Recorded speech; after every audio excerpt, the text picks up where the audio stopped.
Welcome, ladies and gentlemen, to Breaking Keyfabe, Episode 7. Hope everybody's having a good day, good night, good morning, good evening, good afternoon, all may be. And I am very excited for this and to see where this shall go. I invited Mr. Alligator. I'm hoping that he got the invite. I don't know what's going on. It usually gives me an option to invite people, but I think today... Yes, sir, I see you.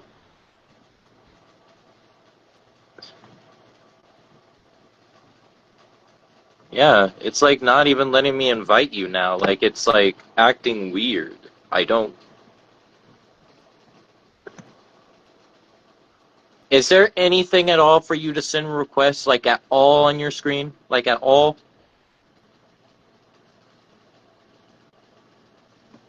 There's... That's what I did. That's what I did. That's what I'm saying. It's not popping up with anything to let me do so. I don't know what's wrong.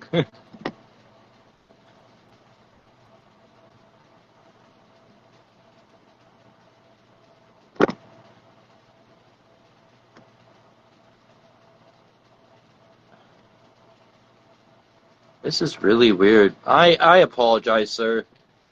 I apologize. I feel hell of embarrassed right now. I I really don't know what's going on.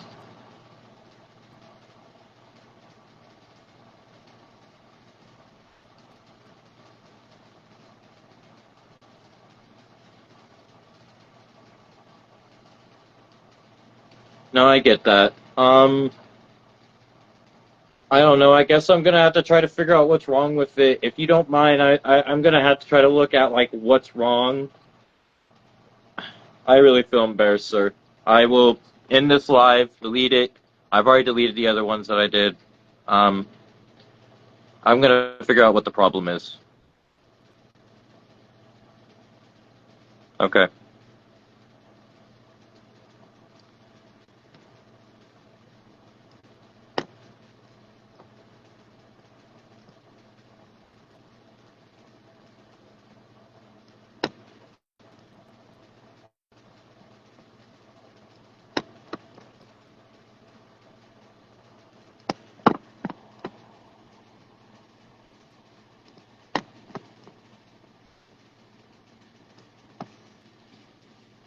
All right. Sounds good. I'll be here. Oh my gosh. Oh my gosh. There we go. There we go. I just added you. I just added you. Oh, come on, come on. Please add him in. I accepted your request. I saw you sent it right as I did that. Oh my gosh. All right. We're doing it on the phone and not on the computer. Okay. I was really I was like tripping. I really felt so bad. I was like, I feel embarrassed. No, you are all good. That was me. Like I said, I kind of got a new PC set up and I tested the mic, the audio, everything beforehand. Everything was working. And then I didn't even bother to look up. I thought joining on the computer would be the same as the phone where you hit the send request button and it just Yeah. integrates. Apparently on the computer, it's totally different than the cell phone. Jeez, I did not even know that. I was in shock. I was like, dang, it worked for everybody else. Why is it not working for you? I was like, dang, man, this is not cool. You're all good. Like I said, we'll just switch over to here. That's all good for me. Man, thank you for having me on. I'm excited to bring a little Bayou Spice out to you guys. So excited, Brandon, man. Tell me what you got going on. Well, I know that I'm aware that you were just at a show where you dressed up as a lumberjack to show unity to your partner. Hello, mother. Thank you for joining. Yes. Oh, that's my buddy. That is the Axeman son, Axe Mansa, my tag team partner. We are the Chomp and Chomp Connection. Chomp. Yeah, CNC, baby, the CCC. That is my boy. We've been tearing it up down here in Texas, having a lot of fun, bringing some old school tag team wrestling back, and we took on over there at Trinity Championship Wrestling, Purple Haze. Stevie Hendricks, Prince Alexander. Man, those are two athletes right there. We had a great competition, but man, they got me with the old with an old trick where we went for the suplex on the outside. Was about to send Prince Alexander for a ride. Stevie grabbed my feet, held him down where the ref didn't see him. Got the 3 count on me, man. I got to admit, I took the L that night. They had to do some dastardly tricks, I tell you what. And you've dealt with some pretty interesting opponents throughout your time on the wrestling scene here. And you have been doing it for how long? Oh man, we've been at this all over Texas, Arkansas, a little bit of Oklahoma now for the last a little over 2 years now. 2 years and a little change. Dang, that's incredible. Yeah, it's And been an exciting, fun ride that went way farther than I thought it would. But here we are riding the Bayou fan boat through the swamps, baby. what inspired you to become a pro wrestler, and how did you develop your reptilian persona? Oh man, the inspiration came from a kid, just a young little alligator who loved watching wrestling. Um, and you could say maybe in life you're supposed to do all the right things and put your dreams on the back burner for a little while, go to college, get the job, do all the right things, as they say. But sometimes that just burns you out and tears you up. So at one point I just decided, coming out of the COVID-19 pandemic, not to bring that up for anybody that's a sore subject, but I just need to chase a dream, man. So I started training here at Lions Pride Sports here in Bryan, Texas, Bryan College Station, Texas area. Shout out to any Texas viewers that are on the line with us. And we just started going, and the reptilian persona here, man, this is just a little bit of me, a little childhood from a little guy who grew up in a small town in Southeast Texas, right on the Pine Island Bayou. There's a lot of places you can go in wrestling, and this is one that kind of fell in my lap. It really, between you and me and everybody online right now, it kind of started as a joke. It was supposed to be a little joke for a little while, and then sometimes things catch fire, and when you got fire on the water, man, you keep rolling with it. Indeed, sir, indeed. And you were talking about how your start in Lion sports, and that would be your home turf then.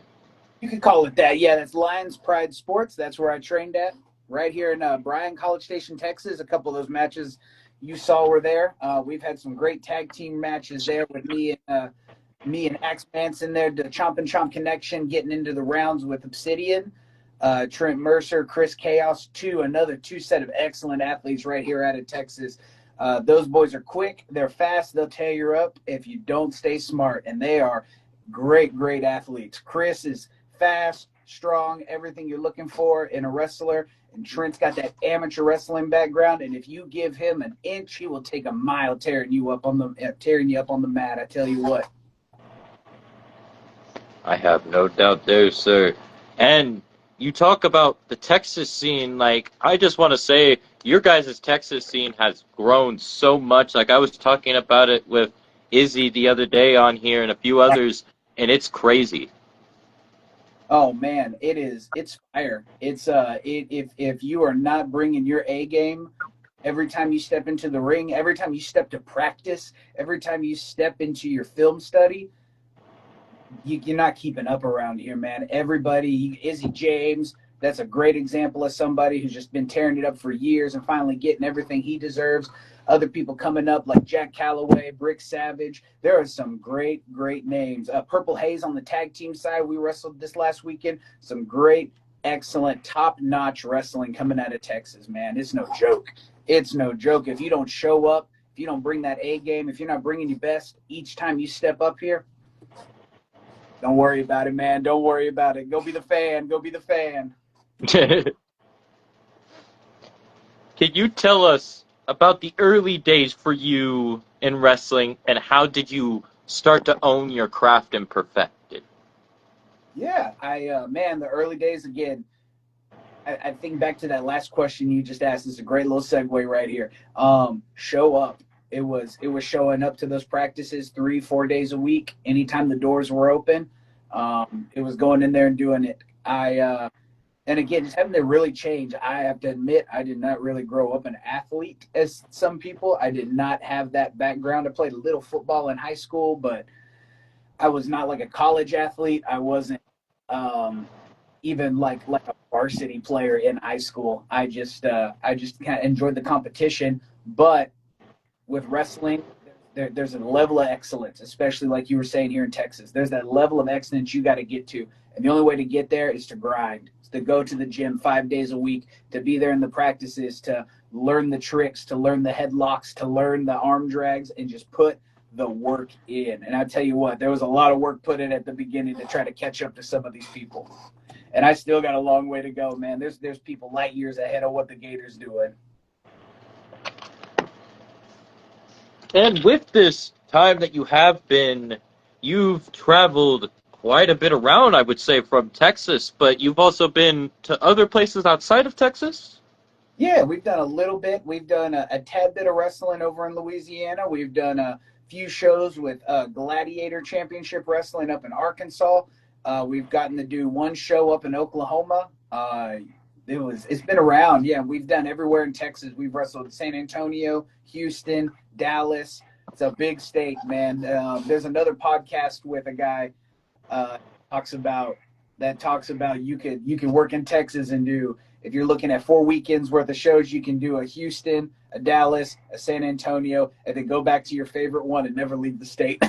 But what a mentor per se took a few classes with Rodney Mack, and he talked about sometimes it's better to go make that 100+ mile drive to just go wrestle somebody who's a different style than you, that learned a different way, that was taught the craft a little different just to make you better.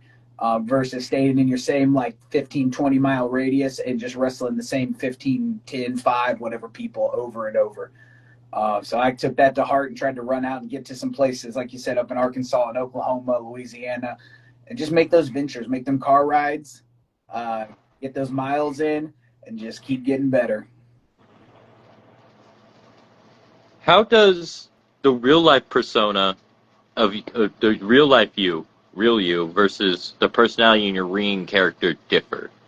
Ooh, I don't know if I can answer that question. That's a personal question. Oh. That's a personal question right there. But I'll tell you a little bit. If you don't want to answer anything, I will not push it. No, you're good. You're good. I think the biggest difference between the Gatorr and the guy behind the Gatorr here is a bit of fearlessness. I'll give you that one.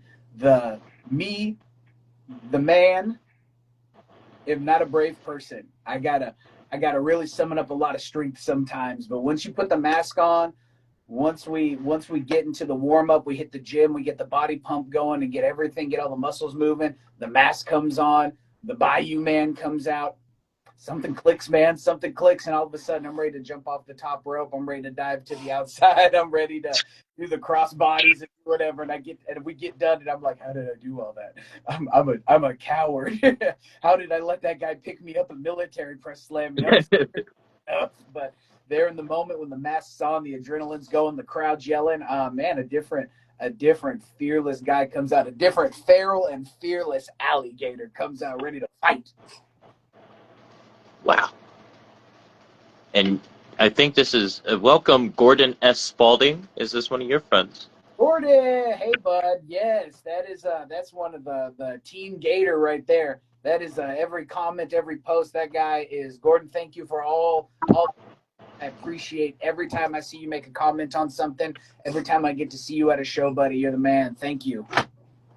Team Gatorr. Team Gatorr. That's the boy right there. My buddy Chris Cleve has joined us. He's also a big fan of the Texas scene and has been to many of your guys' shows down in Texas, especially TSW. Yes, TSW is awesome. Yes. That's who I would assume you were talking about when you brought up Rodney Mack, yes? Yes. Yeah. The NWA and then Dog Pound and stuff. And those guys they got some good stuff going on. I got to do a few training seminars with him up in Arkansas. So I did actually the few training sessions I got to do with Rodney were through Gladiator in Arkansas. Just happened to cross paths, and he did the seminar there. He's been running a couple seminars with the NWA stuff and Dog Pound at the end of the month, last Sunday of each month. I have been having some conflicts recently, but it's on my to-do list to try to make it to one of those. But I would love to see you there one day, most definitely. yeah, and they got some great people. You got, Izzy's down there, Boom Boom, Brandon Groom out of Oklahoma. Man, all sorts of good guys down there, really trying to get the NWA Texas scene rocking and rolling. Soda Pop, man, there's some good people who are willing to teach, to train, to pass knowledge on, and really bring up the next generation of wrestling. Great guys. Were you also a part of NWA Texas debuting in Memphis? No, I was not. I wish I could say I was, but I was not. No. I think that's where one of those shows, I think Rodney was on the way, and that's how we crossed paths. Was he had the Gladiator show and then went up to Memphis and then came back through Arkansas. But no, I have not gotten a chance to go that far on a venture yet. Would it be fun? Yes, but I haven't got a chance to do it that far yet.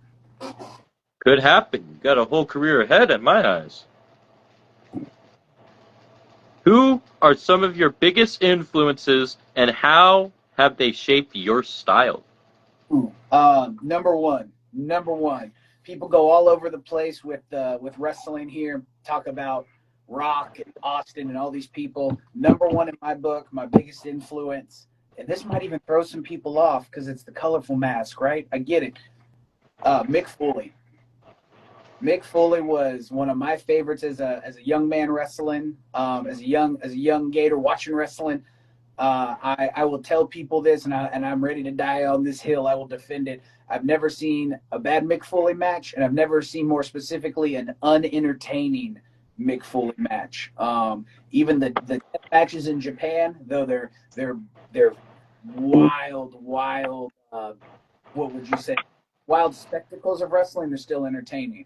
Bloody bloodbaths. Bloody bloodbaths, but they're spectacularly entertaining, and you can't take your eye off of it. Mick Foley's rivalry with Triple H. I have gone onto the WWE network on Peacock and gone to the little folder where they do the rivals and just play those matches, and I'll just put that on.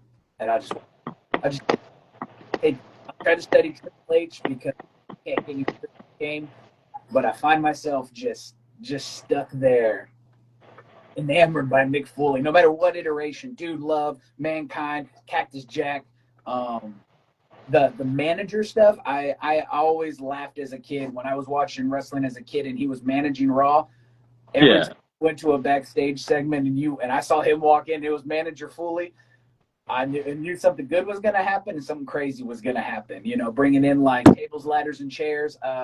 I think tables, ladders, and chairs to lions and tigers and bears. Him doing the chant with everybody, tables, ladders, and chairs. Oh my, tables, ladders, and chairs is burned in my memory. It's just one of those ones that I can't get out of my memory and my mind. Just the way he was able to take silly, connect it with the crowd, get everybody going wild for it.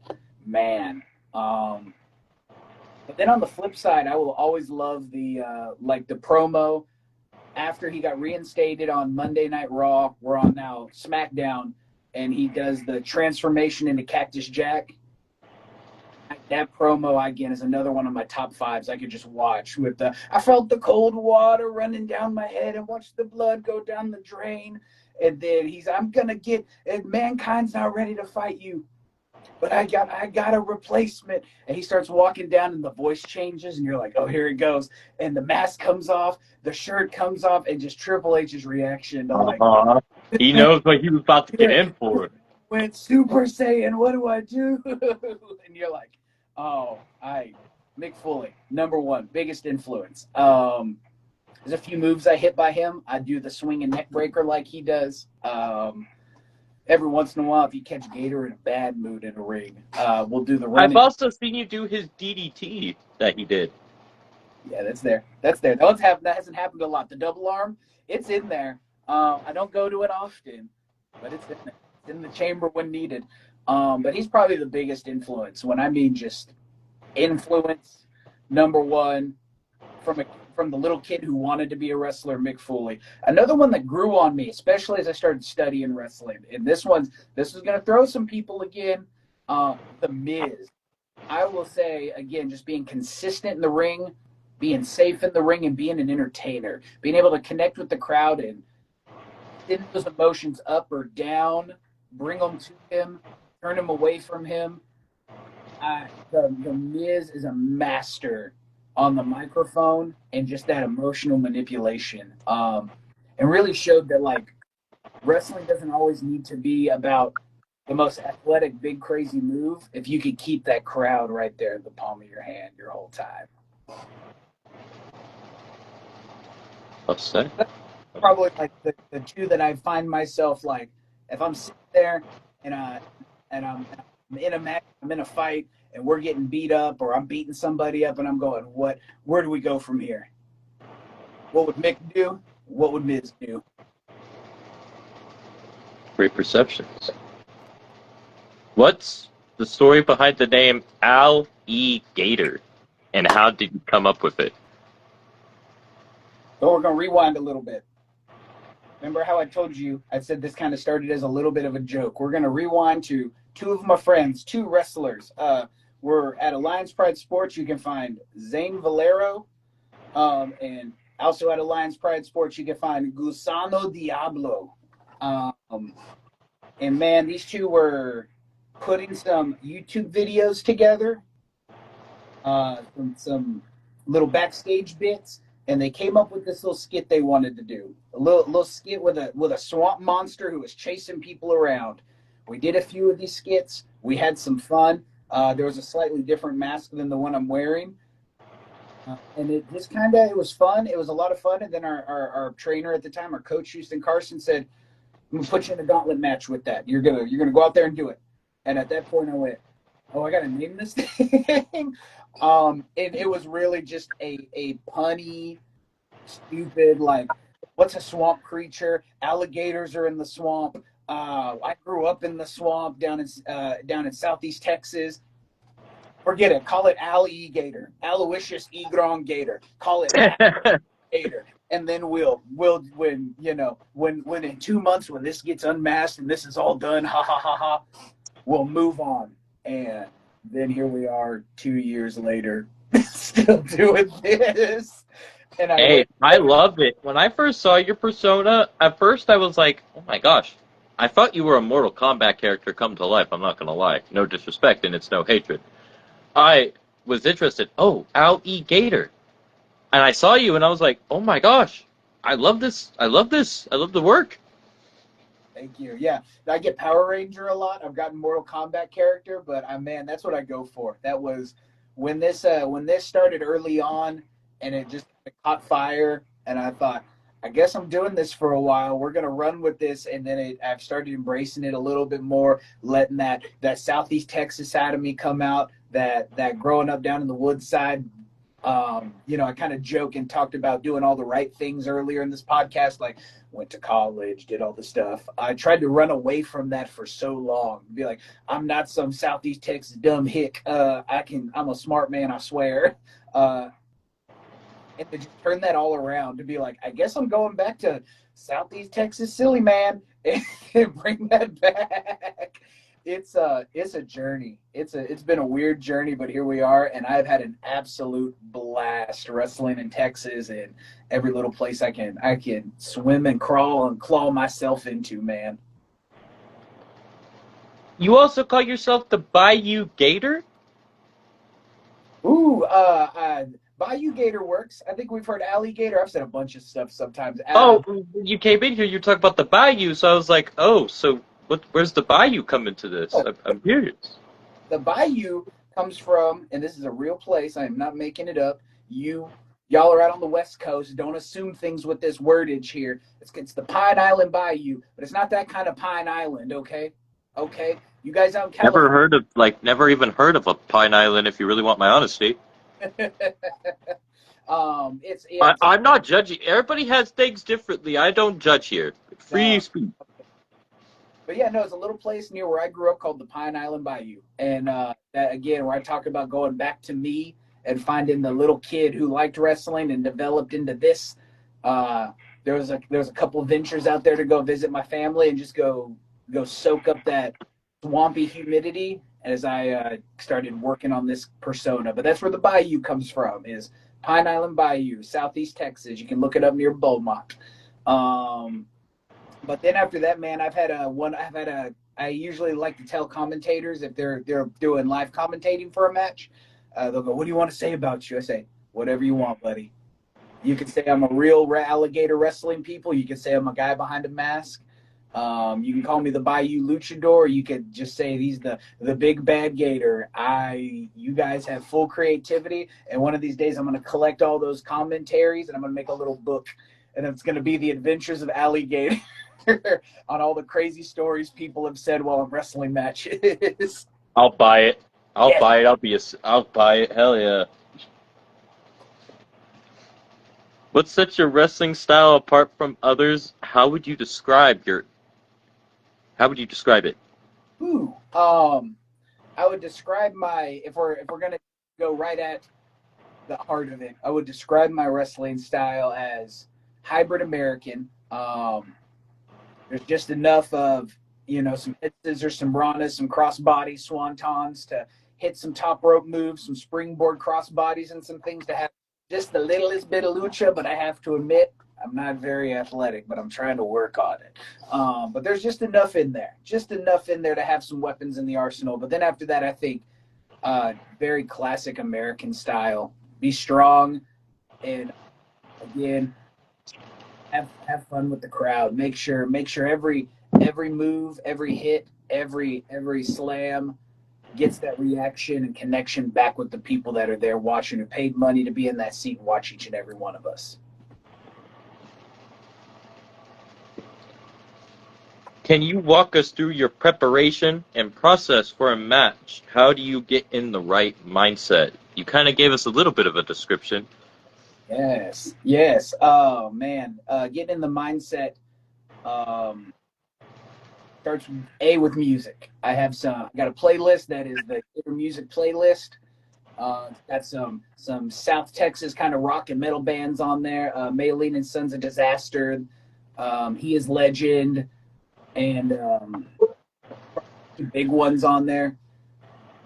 Little Pantera, if we want to get something a little older from the '90s to really get that Texas metal going. And then after that, man, it's a lot of stretching, a lot of push-ups, a lot of just getting the muscles warmed up. I hate wrestling cold. I hate my body feeling stiff. So I take probably more time than others to just really take that time to stretch, make sure my knees feel good, my hips feel good, my shoulders feel good.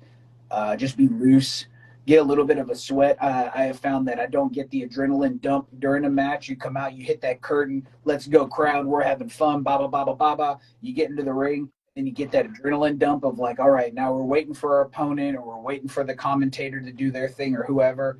I found that if I get that nice sweat going beforehand, that adrenaline dump isn't as bad. So I just like to get a little good warm up, good music, and nice light meal. Some chicken and rice, chicken and broccoli, good protein bar, nothing too heavy. Definitely, I'll save the alcohol and some drinks or anything for after the show. Day before, going into the match, probably not going to have anything. Just drink water, be nice and ready in the nutrition. But music, that kind of southern rock metal music's the one that probably really gets like, where's the Gator at? There he is. You're fired up on it. How do you come up with signatures and finishers? Are there any moves you're working on perfecting? Ooh. Good question. Some of them are just trying to make sure I have a wide, diverse look in that style, right? I know it still needs some work. We're still trying to master like a good head scissors with a nice snap on it. Got the strength to get up around the guy, get my legs around him, but it just doesn't look quite as fluid and has that nice like snap that some people can get. So we're still working on that. Right now we're just experimenting with other moves. Again, it's really to find what gets a reaction. When I first started wrestling, we were doing the snow plow, the air raid crash, and From again, Al Snow.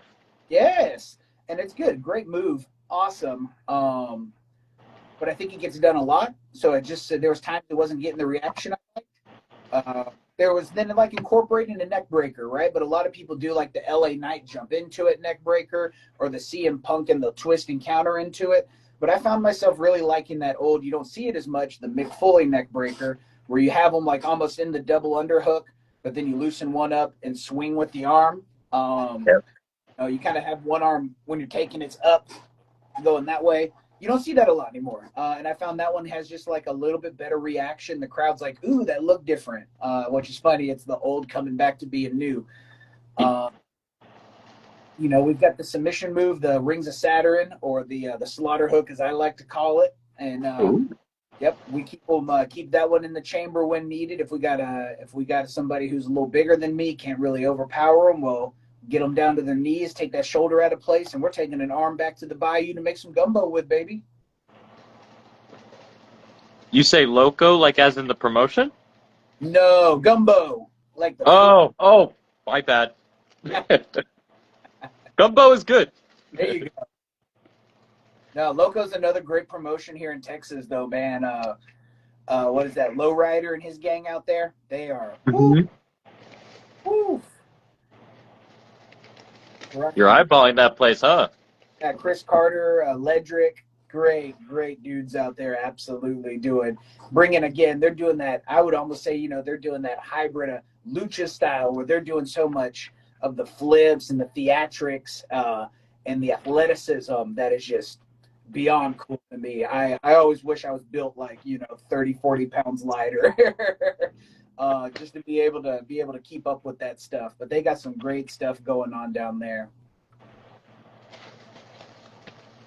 And you're going to be possibly going there in the near future, I would imagine, to go do some stuff.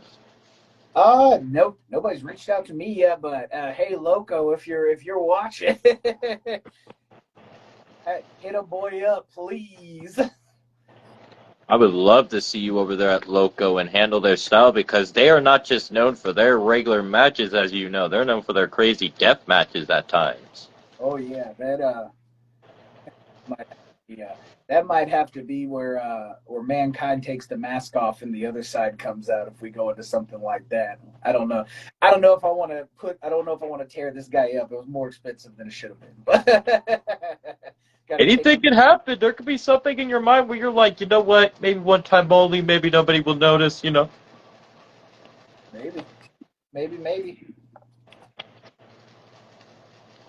You have had a big spanning career from what you have sent me and what I have gathered around, and you've been to companies like Trinity, correct? Yes, we were at their very, very first show, which was at Gatorr's Cantina. Had the main event match with Trey Jackson out there, who, again, that day got the better of the Gatorr, man. Great athlete, great competitor, great striker, with some awesome hits and combos if you got to be ready for. He caught me with that jumping flatliner. I had him in the slaughter hook. He got out of it. We came around to try to get him back in to tap out and caught me with that jumping flatliner. And then next thing I know, I woke up to, somebody was like, here's a plate of boudin. Wake back up. I said, what? And what was your experience like? So far, so good. We had that first match at Gatorr's Cantina, and then we've had their first show, Genesis. I guess their second show, Genesis. Excuse me, their first YouTube show, Genesis, where it was me and Axe Manson, Chop and Chop Connection versus Purple Haze, and another great time on that show. But yeah, great big shout out to Trinity Championship Wrestling. TCW is doing awesome things. Ready to really bring something new to wrestling, bring something new to that DFW area wrestling when you have so much competition. DFW All-Pro, King of Sports, MPX, so much going on out of the DFW area. But for them to kind of get out of the big city, start hitting up those little towns like White Settlement where we were at, and try to bring back that kind of feel of like the old 80s wrestling out there. A little bit of that fun, big man, big style, Texas strong style, as some may call it. It was fun. It was a good time. And you're still working there today? Yes, we are rocking and rolling. Yeah, I think we are, if I remember correctly, we're off on the next one. I had a little personal matter come up I got to take care of for the September show, but I will be back in October. October 11th, Alligator, if I'm remembering correctly. My calendar is on my phone, and I don't want to go click on the calendar app and then shut this off with how hard it was to get this going. So, but I believe they're showing October. We'll be back on. If you had to say at your time there, could you give me 5 opponents or 5 matches that you enjoyed being a part of as of now? There. 5 matches there.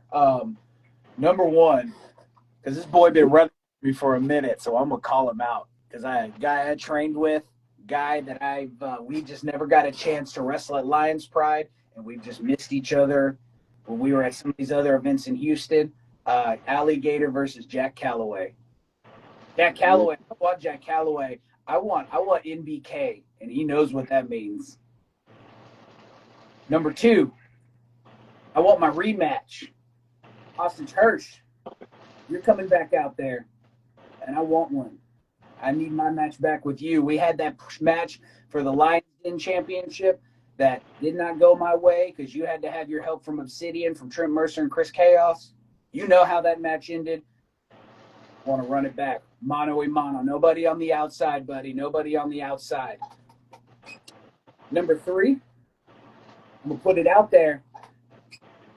Big John G. Big man. Yeah, I know you walk around big chest out, big strong guy. People don't want to step up to the big man, but that's why they call me the Feral and Fearless. I ain't afraid of how big you are. Everybody gets knocked down, baby. Right over there, Jimi Hendrix on the poster, standing next to a mountain, and I'll chop him down with the edge of my hand. Number 3. Number 4, Haas Holdings. I want you, Haas. Buttermilk, bring it. It's going to be fun. We're going to have a good time. I'm going to Gatorr roll you all over that ring, and it's going to be a blast. Number 5, last one. Number 5, I got to 4, and now I'm pulling a blank on number 5. Give me just a moment. Big John G, Jack Calloway, Hostage, Buttermilk. You know what? Number 5, we'll run it back because I had a blast. And again, I want that rematch. Number 5, I want Purple Haze one more time. Chomp and Chomp connection, Purple Haze. Let's run it back again. No games this time, though. No grabbing in the foot during the pins. No hiding from that ref. 1-on-1. Keep it clean. Let's have some fun. There's your 5. Boom. Strong words there, and I can't wait to see what you do in Trinity going forward. And you also, this was not a Trinity show, but you competed at a show for Slam Portal X 2025. Yes. Slam Portal. And we're coming back. You were on my phone, and my calendar's on my phone. We're on the next show for them, though, at the end of August. I think it's the last Saturday of August, if I remember correctly. We got Slam one more time coming up again. Yes, sir. And at this event, do you want to tell us who you shall be facing, or is this a surprise? I'm going to leave it as a surprise right now. I'm going to leave it as a surprise. That portal from the Bayou is going to open. We're going to step into the Slam Portal, walk out into that wacky universe that they call Slam Portal, with wrestling chickens with Cock Rocker and wrestling juggalos with Yoink, Yacht Rock Dad, all sorts of madness. And we're going to see where the Gator steps out into the Slam Portal. But we are there. We'll be there back in Austin, Texas. It's going to be a good time. And you've been there before, as we stated, and you want to tell us what it was like there before. Debuted there a few months ago. Austin, Texas, at Machine Works. Bam. Machine Works venue for Slam Portal. We opened up the show, me and Scooter Browning, the Scooter record salesman, and we had a fun time. Scooter Browning, big shout out to you, buddy. Again, you got me that night. We had a blast. The crowd was awesome. I can't get over Austin crowds with just how fun they are. They bring the energy. They bring the good time, especially when you're at one of these big breweries that have like the fun kid stuff. Kids got a little playground, then they get to watch the wrestling. Adults get to enjoy some adult beverages.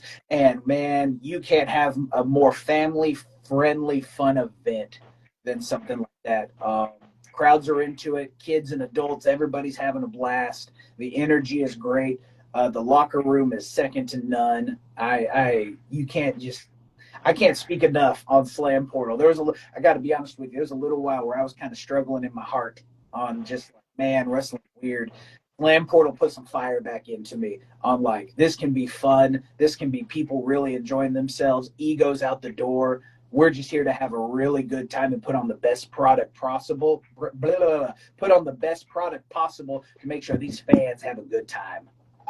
And I tell you what, Slam Portal, don't sleep on it. You're gonna hear some people say it's a comedy show. It's just fun. Ha ha ha ha ha. It's not real wrestling. It's just comedy. No, there's some athletes there who put in work. Slam Portal brings great entertainment for everybody each time. You don't believe me? I'll pay your ticket back at the next show. You also had a match against Mr. Rodzilla. Yeah. Oh man, me and Rodzilla trained together at Lions Pride. But yeah, we've crossed paths a couple times. We had a fun one at Premier Event Wrestling. That was a great time over there. That was at St. Elmo's Brewery. And then we've also wrestled in a few gauntlet matches against each other over at Lions Pride Sports. Man, I can't speak enough of how great of a dude Rod is. Again, that's another guy putting in the work. He's been getting over there to like Dog Pound, NWA, getting some trainings in with them, going to their seminars, and getting some stuff up there with Warrior Wrestling Alliance up there on the Texas-Arkansas border. Man, Rodzilla, love you, buddy. You are the man. You are a great family man. You are a great wrestler. Keep doing what you're doing, buddy. Nothing but big praises for Rodzilla. But he knows what happens. He knows what happens when we get caught in the slaughter hook and we got to tap out. He knows what happens when that big Gatorr sunset hits you out of nowhere and locks you up. Hope to see you two face off again in the near future.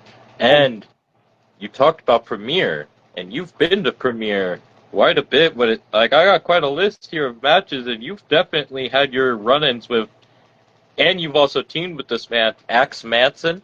Yes. Oh man, I told you that's the chomp and chop connection right there. But yeah, we're gonna rewind. I'm gonna hit both of those. First, Premier Event Wrestling. Man, Marty, you're the dude. Premier Event Wrestling is putting on some great stuff. This next weekend, we're gonna be at Colossal Con in Round Rock, Texas.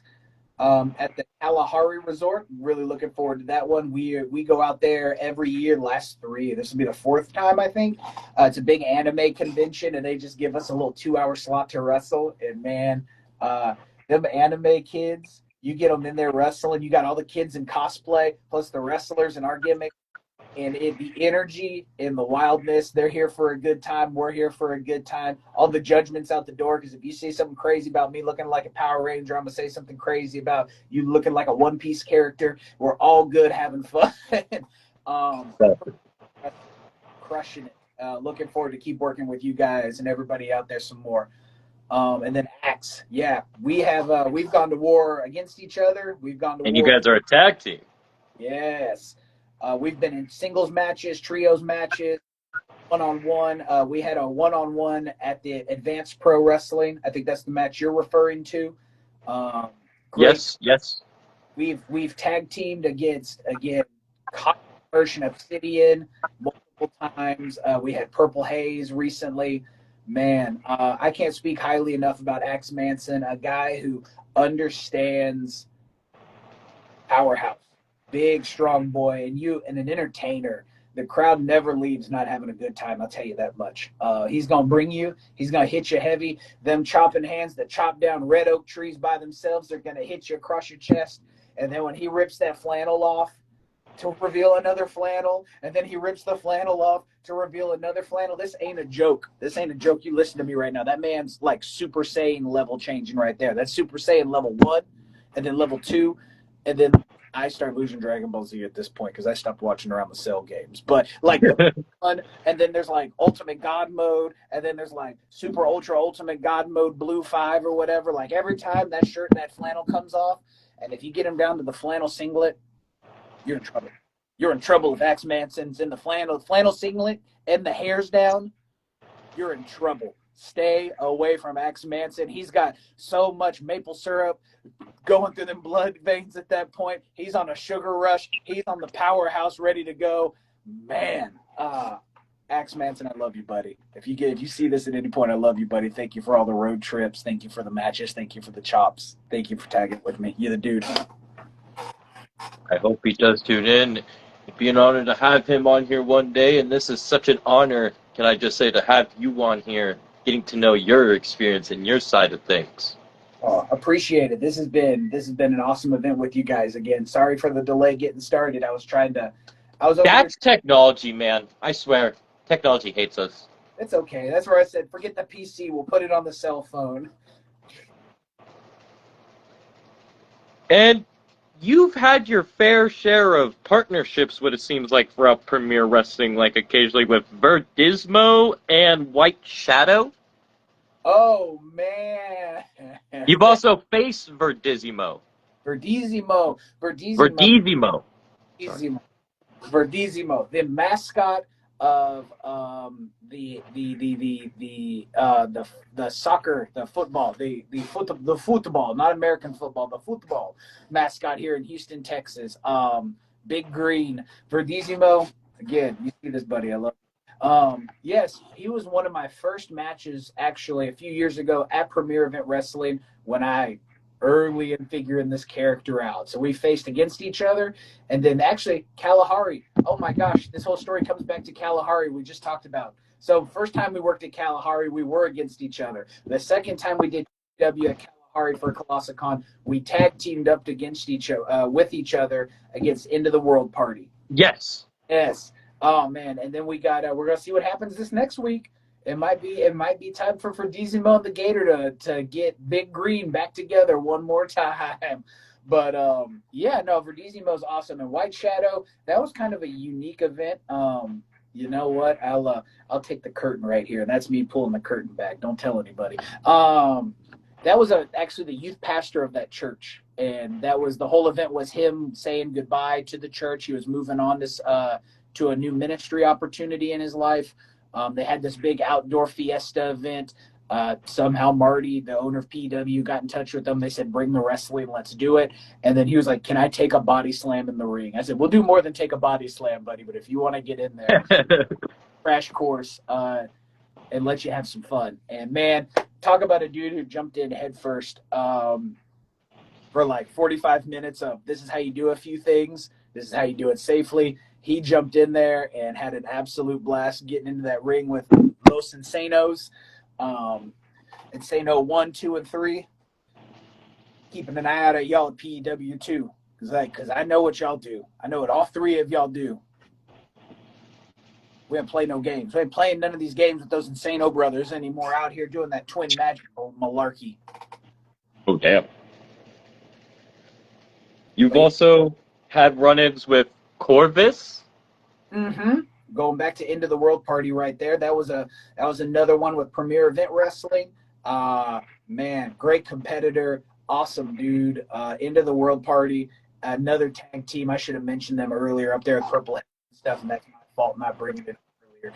But End of the World Party, guys are killing it. And then he's running Blackbird Wrestling out of San Antonio up there too. Wow. And a big shout out to what they're doing. You work for him at Blackbird? Not. That's another one that I'm trying to line the weekends up. That every time I see their poster, I have been booked somewhere else. But as soon as I see one of their posters and I'm not booked, even if it's just go set the ring up and shake hands, like let's go out there. I want to go out there, get out there, say hi, get into that scene because they got some good things going on out there at Blackbird, man. Corvus is doing great things, just giving some love back to the wrestling community with Blackbird Wrestling and everything they're doing. And you've also had run-in with Kendrick Almas as well. Kendrick Alma, yes. Oh man. Almas. Yes, that was another one over there at Premier Event Wrestling. Man, to be able to wrestle again, when I talked about earlier wanting to get out of your style, go wrestle people who will challenge you because you're taught two different ways. That was absolute honor to work with him. Um, Absolute honor to be able to kind of start actually dabbling my feet a little bit into like somewhat of a real lucha match. That's the one that we had the little fun hot beginning. We were jumping and diving over each other. Man, I had a blast. Hitting all my good ones, man. You hit all the good ones. There's a few of those matches on that playlist. I was like, I hope he dodges those ones, but you hitting all the good ones right now. Yeah, big shout out to Kendrick, man. You the dude.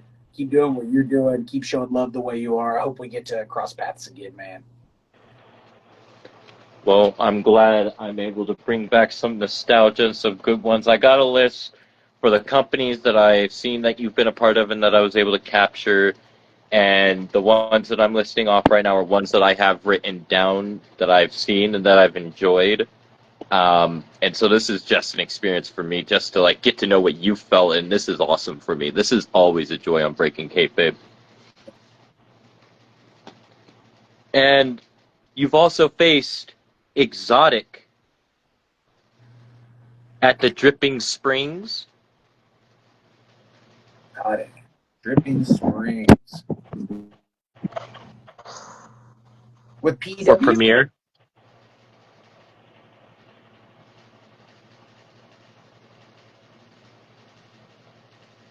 I'm not remembering this one. This might be my fault right now. Exotic. Yeah, it was for the Premier Wrestling Dripping Springs event.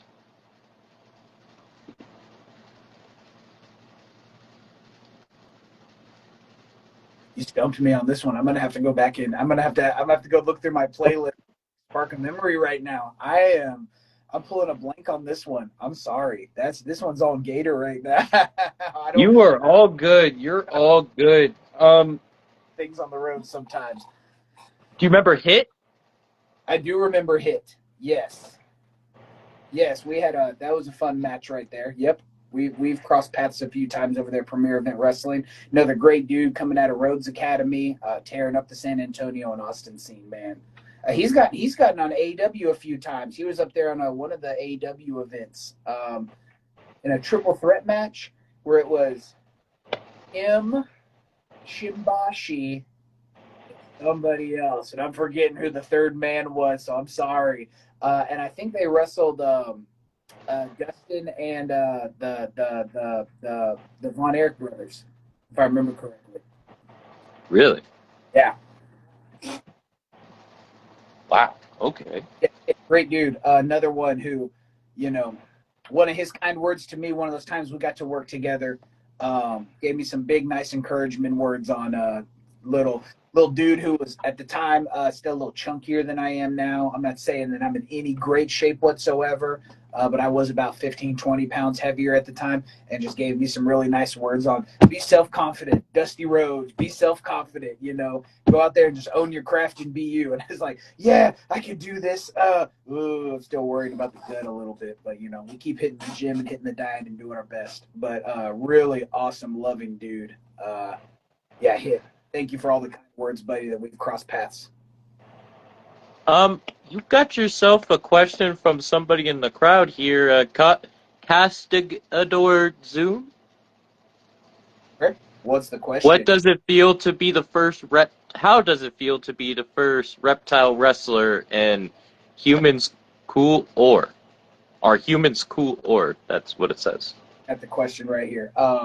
First, I wish I could claim I was the first wrestling reptile. I can't take that honor.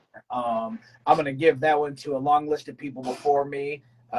Real recently, Mr. Iguana made his WWE debut. I've been tearing it up in Mexico for years. Shout out to Reptile Wrestling there. And then if I add dragons into Reptile Wrestling, that's me. So, people like Ultimo, part of the Reptile group. So there's a long list of reptile wrestlers before me, but I appreciate the kind words. But yeah, humans are cool. Humans are cool. Like me a good human. Sometimes I'll watch how much I'll be dumping stuff in my bayou. Trash and gasoline and whatnot. But when you're not ruining the environment, humans are pretty cool. That's what. Well said. You took on the Bucksar County Bully. Oh, Baxter County bastard. Okay, Called okay. County Bull at the PW show because they were trying to be PG, but that's the Baxter County bastard out of San Antonio, Texas, which is Baxter County. Oh man, that was a fun one over there at that was at the brewery at the brewery. Yeah, that's not not yeah, they have the really good stout. Anyway, they that was a fun one. That was a hot one. We were all outdoors, 98 degrees, I think, that night. Uh, we were cooking. I think I came interested in that crowd. They were under a tree while he did his to try to cool off for a second. Oh my god. Big strong boy right there. That boy will hit you hard, hit you fast. Uh, you know, you give him an inch, he's taking the full mile on just giving you a beat down. But if I remember correctly, I think we got the better that day. Yes, we did. He caught a Bayou boot to the face. We caught him with the big pump kick that day. He started trying to get some one-uppers on me, but we got that speed in here. Don't let the size fool you. We were able to get some big ducks and dodges and dives, and then we got around him, caught him with a boot. Boom! Took away. Get the win, that baby. You also faced the last one that I have on here, Jonathan Life. Jonathan lied. That was a recent one. That's another recent one with PEW. Oh my gosh. Again, another great young dude. That was his debut with PEW, if I remember correctly. It's either his first or second match with us. He's tearing it up out there in the Texas area. I think he's at San Antonio. Do you mind repeating that? You cut out on my end. Sure, no. Great dude with Jonathan Light. I'm trying to remember if he's at a San Antonio or if he was a little bit farther west and went all the way out to Laredo. But I want to say he's in the San Antonio area. But great dude. Put up a heck of a fight.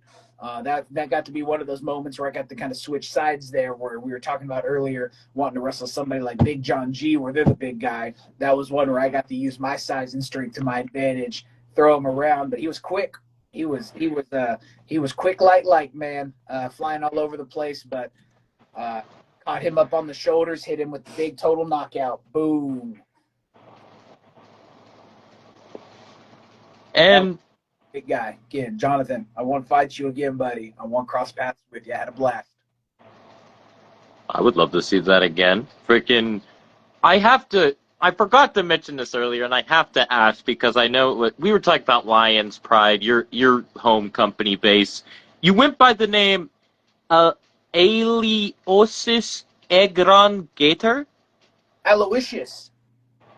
Yes, so with doing that, why did you just went by Al E Gator? Was it just for easier to say? Yeah, basically. If we're gonna flip that one real fast, alligator came to me first, and then I was like, but if it's Al E Gator, the E's got to mean something. Al E. Gator, like the full name. Oh, Then we ran it backwards with Aloysius Egron Gator because that's a nice bayou sounding name of some Cajun down lost in the Texas and Louisiana swamps might be named Aloysius, and I thought that just sounded real nice. So, and you competed with that name at Denmore's episode 5 against Drake Durden for Lions Pride. Number one, you found that? You found that match? Yeah, I went to the Lions Pride channel. Yeah, that's all. That's real. That's cool. Yeah, I did. When I do my research, I try to look through all the episodes. Like if on Dog Pound, when I'm looking for matches, I try to make sure I look for the ones that I'm interviewing too, and I'll catch others by eye, and I'm like, oh, okay. I love it. No, that's really cool actually, because that match, that was again I talked about earlier where this character came from, and there was this YouTube series. They gave me a mask to do this. That was match one. That was the first time the Gatorr, we wrestled as the Gatorr. That was match numero uno, the birth, the genesis, the very beginning was my match with Drake Durden. The saga begin. Yeah, so that's like I just to get into Den Wars, especially with the way that show's put together, where there's like matches and segments, and it's supposed to kind of look like a TV show. To kind of sit through that and get to that match, I was like, "What?" Like you don't YouTube Alligator and find that one. You got to go to Lions Pride Sports, find the playlist, get into the Den Wars, and kind of click through them. So I'm impressed, man. That's kudos and a big shout out to you for doing the research. Like. I love it. I love it. Thank you, Brandon. Oh, I think you're going to be happy because we were talking about somebody that you really admired on here that you also face at Din Wars Episode 5, Rodzilla. We did. Oh man, we had that's you're making me dig back in the memory banks now. Gosh. Yeah, I said that earlier, we've crossed paths with Rodzilla a few times. We've had the PW match. We've had the Lions Pride Gauntlet match. We had the Den Wars match. Man. Again, big shout out to everything Rodzilla's doing, man. Keep grinding hard. I'm trying to remember some things about that match, but you're talking about like you're getting close to that like 2 years ago mark, and like I remember it happening. So I remember it happened, and I can't remember any details of it though, if I'm being 100% honest with you. But big shout out to Rod. I can't say enough about Rodzilla and everything he's doing. At Din Wars Episode 7, you took on Cannonball Carmichael. Yes. So good old Cannonball Carmichael. I kicked that boy's face off in the beginning of the match, and that was one of my proudest moments of wrestling. I'll leave it at that. He came in here trying to be Steve Irwin on a crocodile hunting adventure, and I kicked his face off to start the match. That did not go so well. I think if I remember correctly, it caught up to me at the end of the match. But Cannonball, big shout out. Man, we've trioed with him, me, Axe, and Cannonball. We got a big win over, at the time, at Lions Pride Sports, platinum status in a 3-on-3 elimination match. Oh, man. You guys teamed up against Dre Hendricks, Princely, and TKO Joe. Yes. Oh, man. That was even before platinum status. Oh, you're bringing back some memories. Yes, we did have a big... Well, that literally, platinum status is literally the next match I was going to talk about after Carmichael. Yep. But yeah, we that match with Cannonball, but he earned my respect that day. He took me to town with his amateur wrestling. Another great dude, a good athlete, great amateur wrestling background. Took me to amateur wrestling churches, they say, and got the big win on me that night. But earned my respect. We've tag teamed after that. Cannonball, miss you, buddy. Hope to see you again soon. You guys also teamed up again against Majesty. Yes. Yeah, we've done the Majesty match. That was another one with Lions Pride Sports. Woo! Oh yeah, we're going for the Lions Pride matches now. I forgot to do when we were talking about, but now I'm doing it. Yeah, no, we're getting into some good stuff now. Yeah, we had the three of us versus Majesty. Big shout out to that trio. Those guys are tearing it up coming out of Houston. Father O'Day, Tracy, man, they are. If you get down in the New Texas and go follow their storyline on what they're doing, man, they've had a cult following that became a powerhouse and broke up and feuded. Majesty, great stuff with what they're doing, what Father O'Day and his team and Tracy, everybody are doing. That was a fun match. Good time. I think that's the one where we hit the big crossbody on both of them. They had knocked me to the outside. I finally got my chance to recover and got up there and got the big diving crossbody across on O'Day and Tracy, taking both of them out. Yeah. Good times. You and your partner Mason also teamed up with another person at one point, Chavi Chulu. Chavi Chulo. Chavi Chulo, first graduate at Lions Pride Sports right there. The original, number one. Wow, number one, numero uno. Numero uno. Chavi, again, another guy. Buddy, we'll cross paths again. I miss you. Oh man, but yeah, we had a fun little Ian Axe and Chavi. Who did we face in that match? I'm having some. You guys literally faced a team that we were going to talk about platinum status.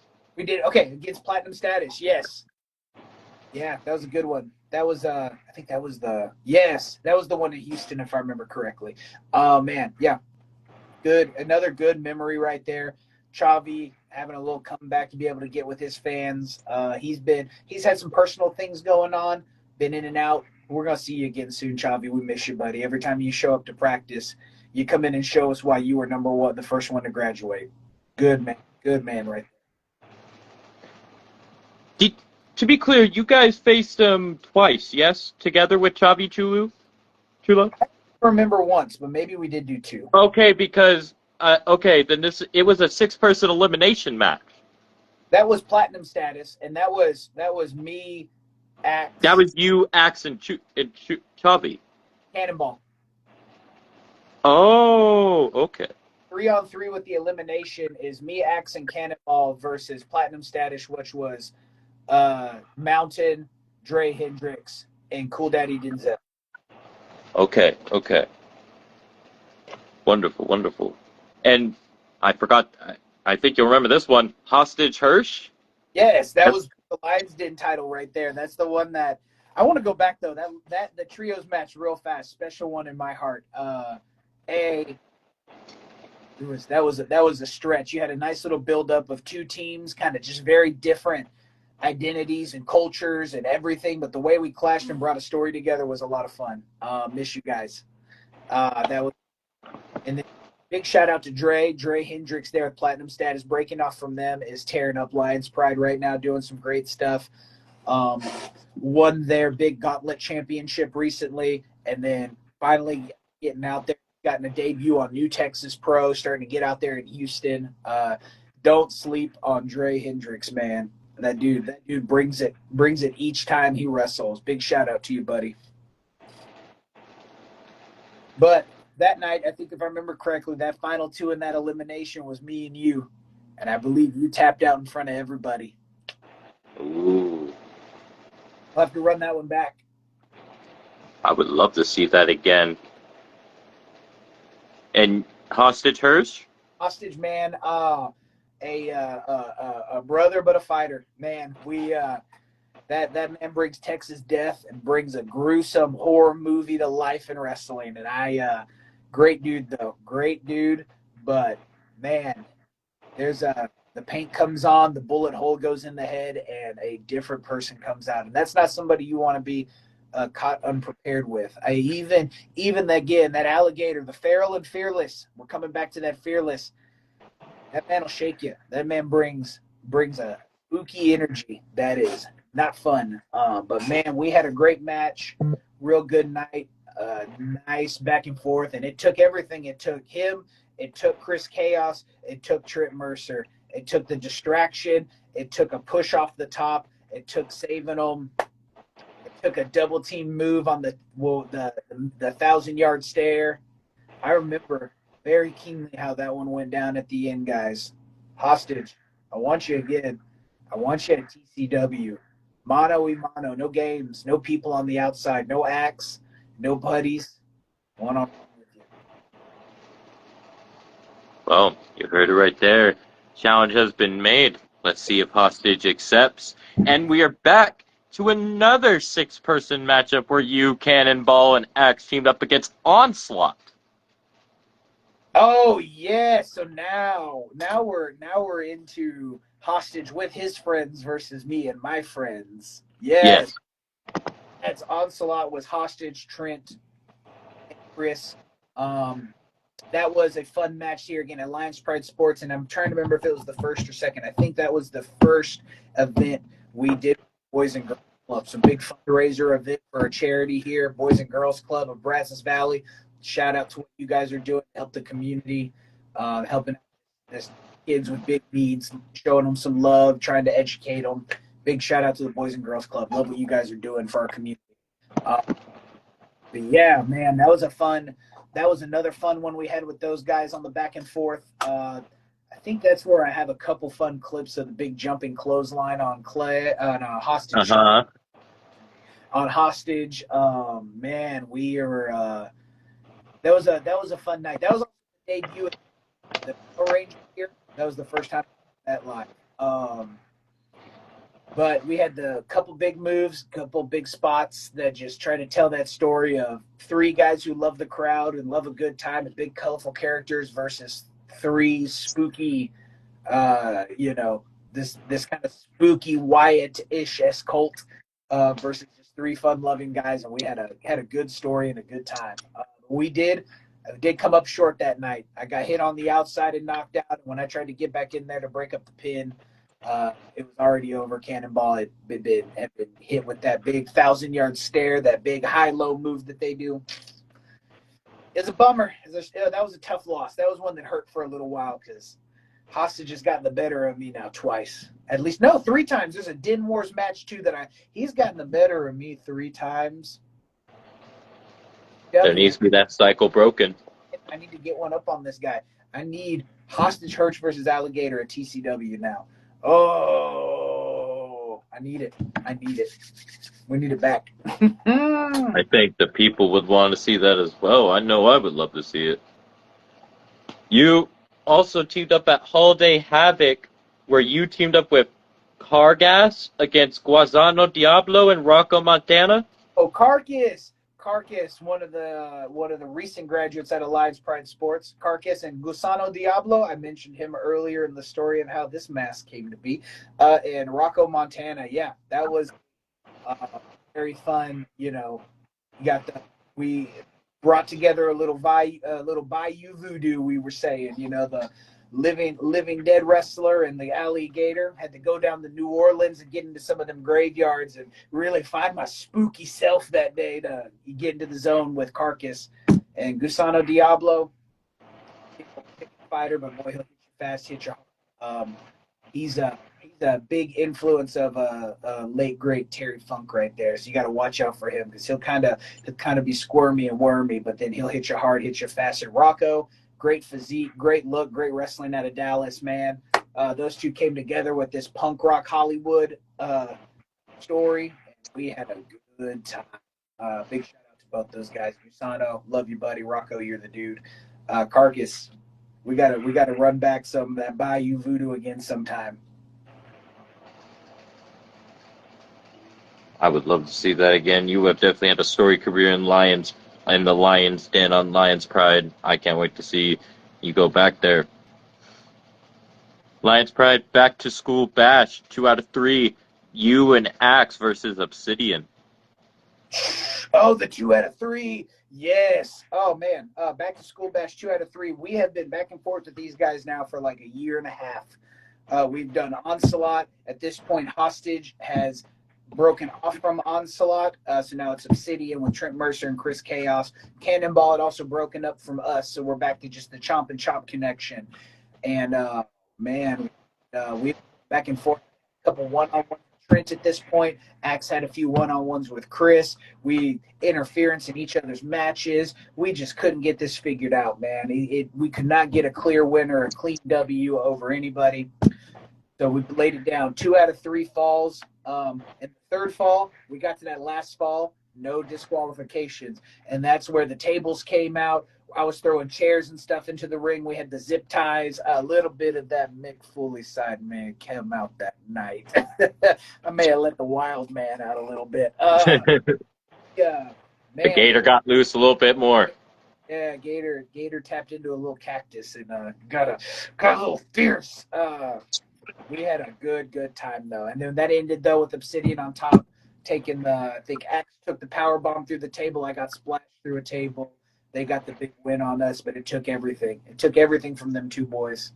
Chris, Tritt, you guys are awesome. Keep crushing it. Y'all are doing great things over there with Obsidian and Heart of Texas Wrestling up there out of Waco. Speaking of Trent, you actually had a number 1 contender for the Lions Den Championship against him at Haunting in Downtown. Ooh, you're going back. That's where like the rivalry started. Yes. Okay. Yes, that was we had the show before that one. We had a match with Hester, who was the champion at the time. He came up, got the better of me that night. Trent came out after that match and jumped him. So that turned into me and Trent now having a match for that. Who's going to retake the number one contender spot. Trent got the better of me that night. But yes, Trent Mercer again. We had a good feud that night. I know he got the better of me with that big running kick that he does at the time, the kill shot. Got a little distracted, got a little ahead of myself on trying to hit at the time. I think I was still doing the gator plunge or the snow plow, and I was just couldn't get him over my shoulders and get him locked in, and ended up getting kicked in the face for it. So, but yeah, Trent Mercer, good stuff. Good stuff. He got the W and went on to have a good match with, go on to have a few little runs back and forth there with Haster, if I remember correctly. Okay. At Lions Den alone, with that being going for all the matches, this may not being all of the matches you have had there. Um, would you have to give me a top five that you really enjoyed? Seems like you really enjoyed those tag ones a lot. About to say number one is definitely the I'd say probably all the tag matches would be me and Axe. I think number one is the triple threat at the Boys and Girls Club, where it was us versus Onslaught. Number two is the 2 out of 3 falls, and number three is the match against Platinum Status. Those are definitely up there. I think number four, because it was fun and brought something different to the show that night. I really enjoyed the match with Carcass and then Gusano Diablo and Rocco. Absolute blast of a match. And number five, you didn't mention it, but one of the first matches I have to admit that really tested me because the guy I wrestled is a beast. Is Haster. It was me versus Haster for the Lions Den Championship at the time. And when you talk about just an excellent athlete, somebody who understands athleticism, who understands MMA fighting, who understands amateur wrestling and Olympic wrestling, somebody who understands jiu-jitsu, Haster.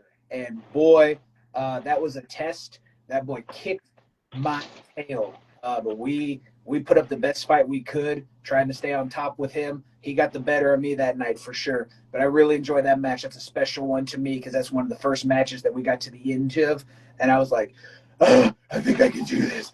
Oh, God. Oh, God, I think I can do this. Yeah. And finally, the final company I have on here is Neo Pro. Ooh, yes. Want to tell us about your time there? Neo Pro, we've had one match there. It was against Adon Vega Yes. at Call Your Shot. Yes, against Vega. We've had one match there 2 months ago. We actually, Haywire, shout out, just messaged me earlier today. We were chit-chatting about what's going to be happening in the future. But man, we came up to that show. That was the Calder Shop. That's kind of their setup for what the equivalent would be like Money in the Bank, right? And that was their qualifying match. Vega thought he was going to have an easy night on that qualifying match, but they had a surprise for him when he said, "I'm not going to wrestle no man," and the reptile showed up. That was a really, really fun one. I enjoyed that because, again, being able to get out of my style, not just wrestling that style that comes kind of from Lion's Pride, that very, training you for like those WWE style stuff, to be able to get with somebody who's been around the Texas scene for as long as he has and just have all those experiences from Lucha, the Houston scene and everything he's done.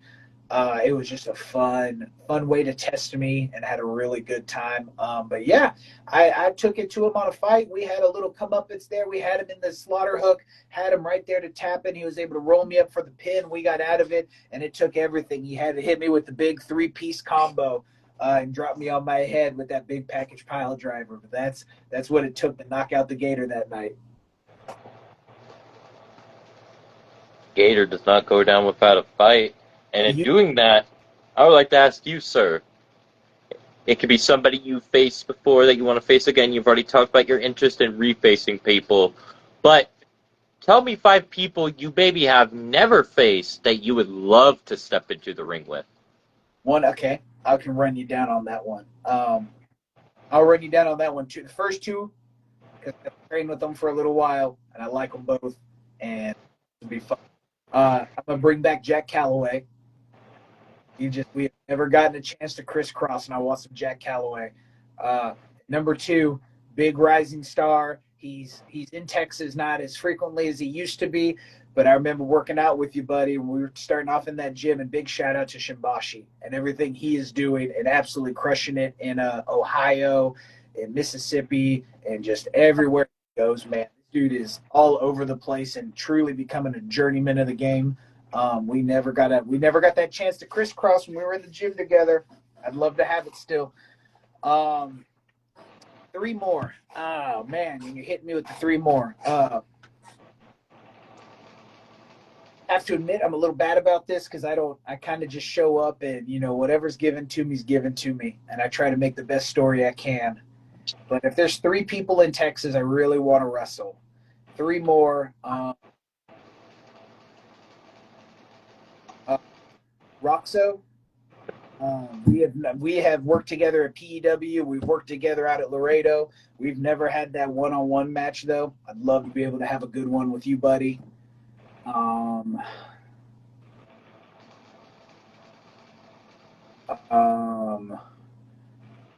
We hinted at this. We hinted at this a little bit. Being a Mick Foley fan, I've never had a chance to do the like loco style death match, but to be able to I'm not going to even say a person, but just be able to have one of those matches, just one, just to get in there, try it once, jump in and see what that feels like to have that kind of adrenaline rush.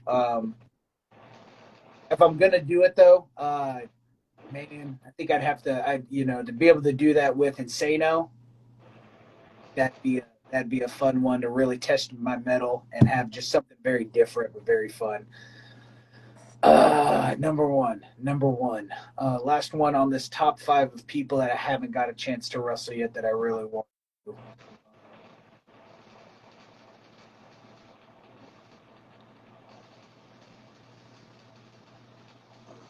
Ooh, you know what? We're gonna come back. I said him earlier, but I'm gonna shout him out again over there at TCW. Big John G. Again, he's been a great guy to me and giving me opportunities. So to be able to step into the ring and actually have a match with you, we've shared locker rooms, we've worked together at PEW. We've been kind of floating near each other. We've never had a chance to actually cross. So be able to get out there and be on the opposite end of being the really small guy versus a really big guy. Big John Z. You like putting yourself through a challenge against the bigger guys. I like putting myself through a challenge period. If it's where I'm the big guy and I got to keep up with somebody very lucha style, like you're kind of an Epidemius Junior kind of person, or if you're on the other end where I'm the big, or I'm the small guy now and I have to all right, let's get that speed going. I know I can do it, and I gotta have somebody like the Mountain, Big John G, somebody across from me. I just like being in challenging situations that I know I have to be sharp, I have to be aware, and I have to be my best. If I'm going to keep up and I'm going to stand a chance, I got to be my best. What's the most challenging part of wrestling for you, and how do you overcome it? Ooh. Well, this comes in phases. It depends on the day, but I'm going to be real honest, and I'm going to pull that curtain back just a little bit. The hardest part for me is being away from my wife. I'm getting on the road, driving, when you're going out, leaving at 11 a.m., 10 a.m., not getting home till 3 a.m. The sacrifices of not being able to spend the day with her, go to a concert with her, have dinner with her. That's probably, but for me, really the hardest thing is just not. Sir, I hate to cut you off. You accidentally cut out right there. Do you mind repeating that?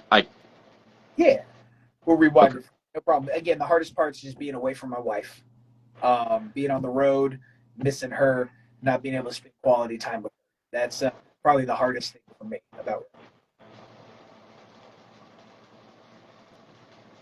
And does your wife travel with you? Occasionally, you can shout out a shot of merriment on Instagram if you want to see some cool wrestling photos. That is my wife. Sometimes she's able to travel with us, but sometimes life happens. Life gets in the way. She's got work. She's got something else going on. She's not in it like some like wrestlers where this is like the life. She likes to tag along when she can, and when she can do the photos for people, she does that. But there's times that she doesn't get to travel. And man, uh, we're on our own. Love you too, John. See you down there, buddy. I hope you heard me earlier. John and Christina seems to be big fans. Christina Robbins said, "Hi, alligator." Hey, Christina. Thank you for joining us. Having a good time. Hope you're having a good one too. How do you handle injuries or setbacks in your career? Ooh, recovery. Make sure that again, this is part of, like I've said, I spend a lot of time. I guess some get into the back, really want to get going. Make sure that the muscles are being pumped up and it looks good for the camera when they come out. And I'm very much, I want to feel mobile and flexible and feel loose. I had I've had I would say two injuries in wrestling. One was on my shoulder. We were doing a drill where you do a handstand and then you lower yourself down and do a front roll through it. And one day I was doing that drill, and as I came down, I felt a weird pop in my shoulder. I think nothing major. It took some ice and rest and a couple good days, but I do still feel a little weird when we're doing military presses or shoulder presses in this shoulder. The only other injury that really took me out for like a 2 we did a crossbody and came off weird off the top rope, twisted my ankle really bad. Didn't tear any tendons, but the next day I couldn't walk on it. I couldn't put any weight on my foot. Got it to be safe. They said there's no tendon tears, but it was like a level 3 sprain that was about, thank God for wrestling boots, because if I hadn't have had my boots on, I probably would have like broke my ankle or tore a tendon or something. And then that one was just take that time off. I say, hey, sorry, I got to ice it. I got to stay away. But you're going to use that time, use that time to then film study, to watch some matches that you've been meaning to. Maybe watch a few new videos on working out, coming back from an injury. Maybe we let that lower body rest a little longer. So we do some new upper body splits and make sure we're hitting the gym in a good way there. But yeah, really, if that injury happens, just, I would say don't try to fight through it. You're going to have a lot of people tell you, like, fight through the injury. That's how you really test your mettle. Like, nah, in all honesty, the $30 and a handshake ain't worth it if my ankle's torn up, buddy. I'm rested. I'm sorry. Y'all can say whatever you want to that statement. I don't care. I'm telling the truth. Everybody has their take on it, and thank you for telling us yours, sir. Can you tell us about your process for designing and creating your reptilian costume? Ooh. This one, the one that you've seen in the green, gold, and red, green and gold, white. Excuse me, green, gold, and white here was very Power Ranger inspired. It was very much. I wanted something that looked like Tommy, like the Green Ranger and the White Ranger put together. Be honest on that we had a great time with that. We worked with a designer on Instagram, and this is why I wanted to do this on my computer so I could search things on my phone to help my crummy memory remember everything. But we had a great designer help me out with that one, and then the whole gear was made through Ace's Boots out in South Texas. Sent him the mass design, sent them the top and the bottom and the boots. He made the boots, got me with the people to make everything else. Couldn't be happier. And then we have the Dragon Zord gear, the gold with the mask that comes off. You might have seen that one at the Slam Portal show. That was working with Closet Champion out of Pennsylvania. Snake Clan, let's do it. Great work there and helping make that idea come to life. Where I wanted something that looked like a Dungeons and Dragons green dragon or a Dragon Zord, or just something a little bit more less like a dude in a Power Ranger outfit and have a little bit more of like that animal feel to it. He was able to put the tail that swayed, have the mask that comes off with the big snout and the teeth. Man, big shout out to Closet Champion making that come to. Are you a fan of reptiles in real life? Yeah, I'm just a fan of animals. I wouldn't call myself a super fan of reptiles. Some people have like drag pets. Yeah. Not quite that level, but growing up where I did out in the middle of nowhere, Southeast Texas, like we grew up around snakes and lizards. Yeah, garfish, another one where this kind of came from. Going out on flat bottom boats and seeing alligators. You know, got to do a trip a few years ago down to Brazil and go on the Amazon and got to see caimans and just I'm definitely a fan. I've never had a pet reptile. I wouldn't call myself a lover of reptiles, but definitely a respectful fan of the cool things that reptiles are. How do you stay motivated and driven in your career? Mm. That's a good question. And I think I like the challenge. A lot of that comes down to reminding myself, like even with like the people I want to wrestle that I called out earlier, all of them are light years ahead of me in knowledge and skill and ability. Those opportunities to wrestle them, I know I have to come on my A game. I know my diet has to be on point. I know I need to be my body weight needs to be at like 215 or less for me to feel good in the ring. I know I have to come with my cardio up, be ready to work. Um, and then just reminded myself that like this is a challenge. Each time I step into that ring is not only a challenge against my opponent, but it's a challenge against me to say that I can do better. The whole, it's not you versus them, it's you versus you, me versus me kind of stuff. Why are we journaling in the morning? Why are we spending time meditating, going to the gym? I just want to be a little better. And part of that for me is stepping into that ring, the win or the loss, great. But knowing that we safely finished the match, we got to the end and had a good time. We got to the end, the crowd was engaged the entire time while not blowing up, while not getting totally winded, while not, doing an accident, dropping my opponent on their head or getting dropped on my head. Like those are the things that motivate me is this challenge of executing this live performance in a way that shows excellence. What are your sorry. I said, and that involves me being at my best. What are your short and long-term goals in your career? Short term right now. Short term is just actually I'm gonna reverse this. Long term goal is keep having a good time. Every time we step into that ring, we're making sure the fans come first. We're making sure that people are entertained. We're making sure that we're putting on a product and a show that absolutely the fans who are there in attendance, the people who get to see it on YouTube or Twitch, Facebook Live, however you're watching, that are going to be entertained and have had a good time. That's the long-term goal is just continue making sure everybody had a good time. Short term, just keep making these moves through Texas that I have. It started in Bryan College Station here at Lions Pride Sports. It's moved now into some stuff in Dallas, in Houston, and San Antonio. We've gotten to go out to Laredo once, but just keep taking over what I can in the state. Keep getting in with these promotions, meeting the people, seeing the new opportunities. There's a couple things coming up. I'm not going to spill too many of the secrets, but there's a few shows coming up that I'm very proud that I've gotten the opportunity finally to work with. And just looking at that, I want to be, keep getting into these companies that put on good promotions, that put on fan first entertainment, and show that I can be a fan first character with them and putting out good products. Keep an eye on the social media though for some of those coming up.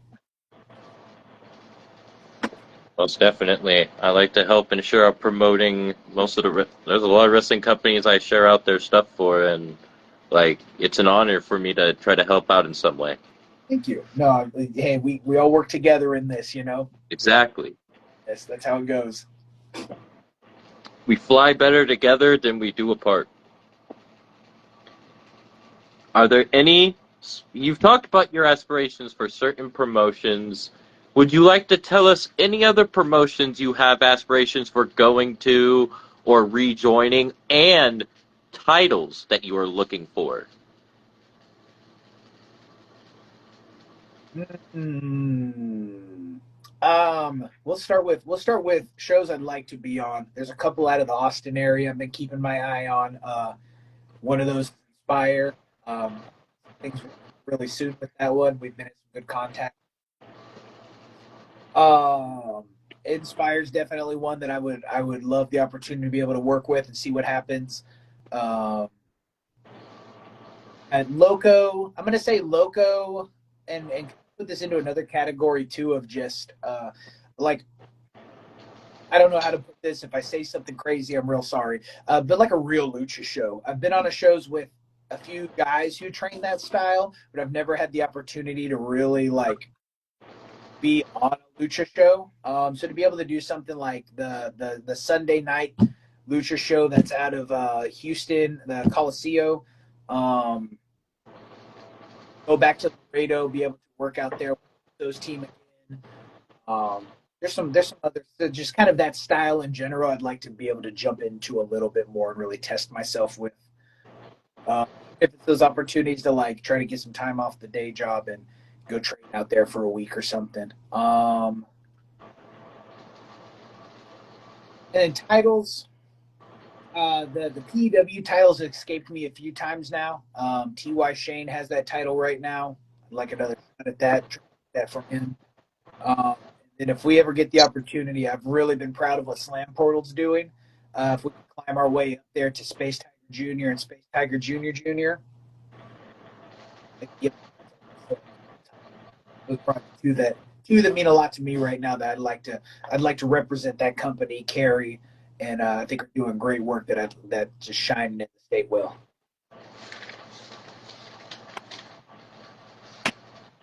What advice would you give to up-and-coming wrestlers trying to make a name for themselves?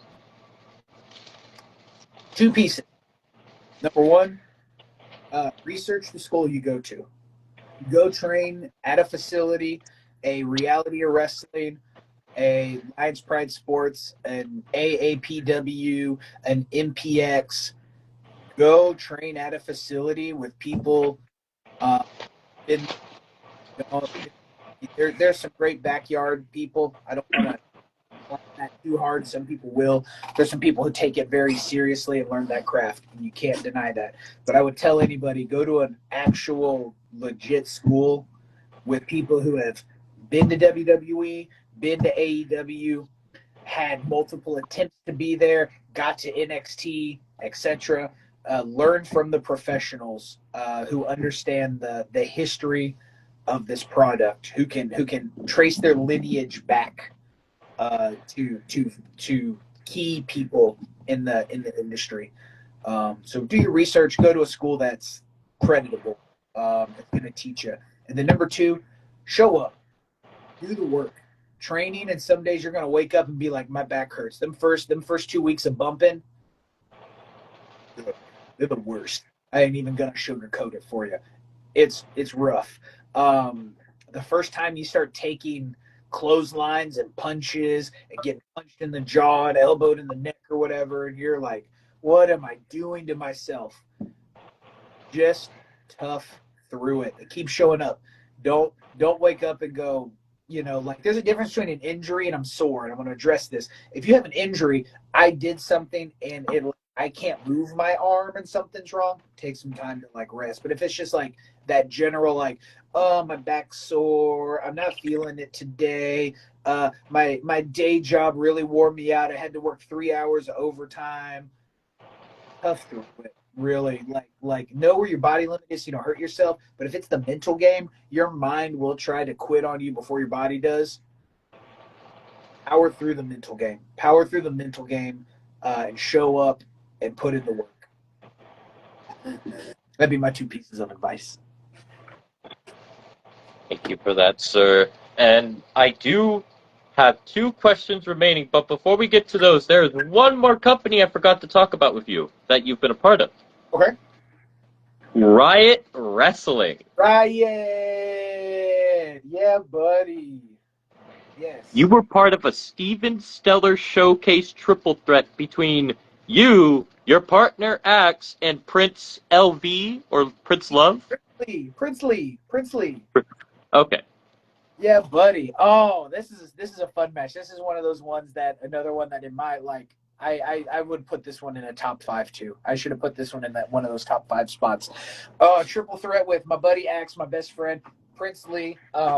Prince Lee over here taking over all over Texas with Toxic Tour. I'm all about getting a little toxic with Prince Lee, but you don't tell anybody that Prince Lee and the Gatorr know how to do this thing. My buddy. Oh man. That match was a Steven Stellar special. Steven Stellar's the announcer at Riot, and for a little while they were letting him do basically a pre-match show. We got to be the first pre-match show. Me, Axe, and Lee. We had this triple threat. It was you got to see me and Axe work together. You got to see me and Axe be against each other. You got to see Prince Lee be the toxic little scumbag that he is. Man. But again, Riot out of there out of Houston, tearing it up out of that the Santa Fe VFW.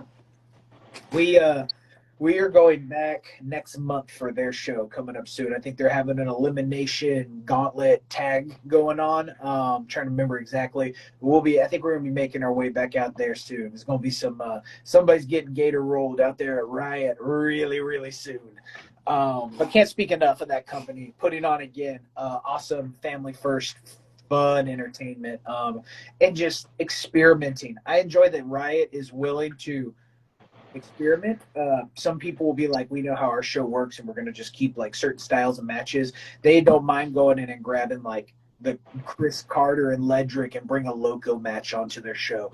They don't mind mixing it up and bringing in big guys versus small guys. They have Monsters Among Us with Nate Slater and Tamaku, and then putting them against somebody that's different, somebody smaller, and having this like clash of that match. They got big entertainers and big personalities out there.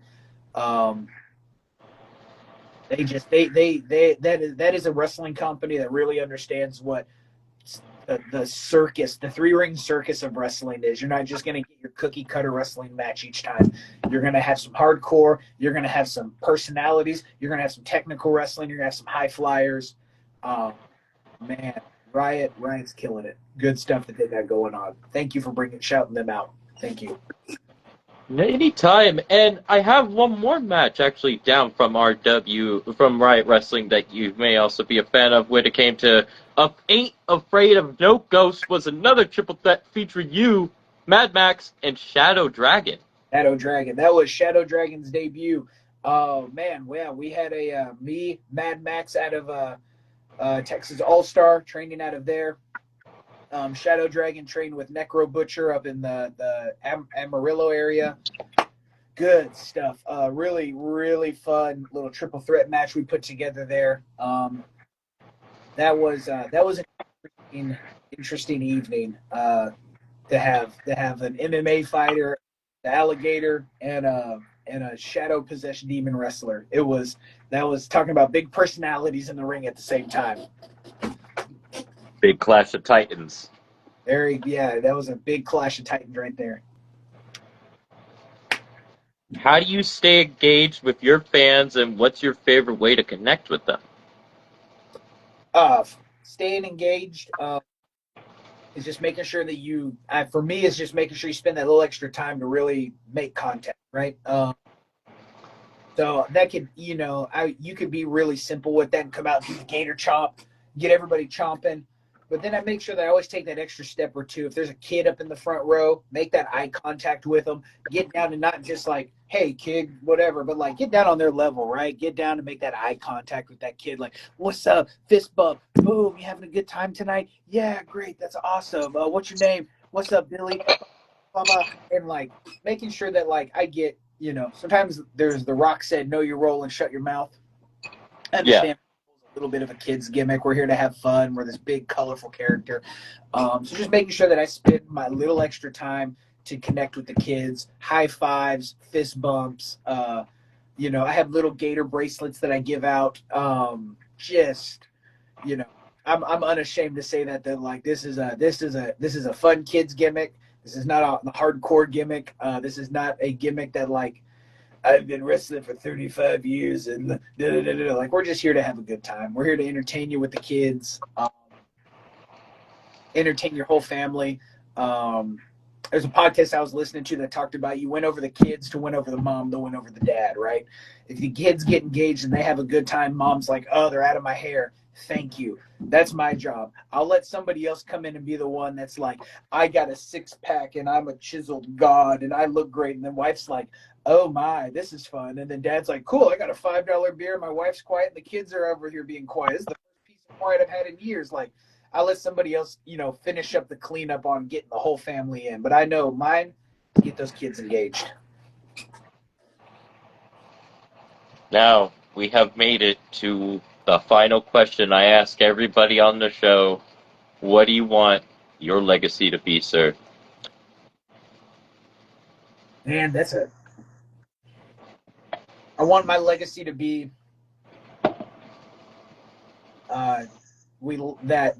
in this time in wrestling, Gatorr made it a little bit better. Whether that was connections in the locker room, whether that was telling a story that got more fans involved, whether that was helping a kid who's maybe going through a hard time, sees this wrestling Gatorr and gets that connection. I want the legacy to be that anywhere we stepped into, when the show's over and we're done, Gatorr made it a little bit better, made a fan feel a little bit better, made somebody in the locker room feel a little bit better. That we just left it a little bit better than how we came in. Anywhere I come into, I want to leave it a little bit better when I leave. Well said, sir. Well said.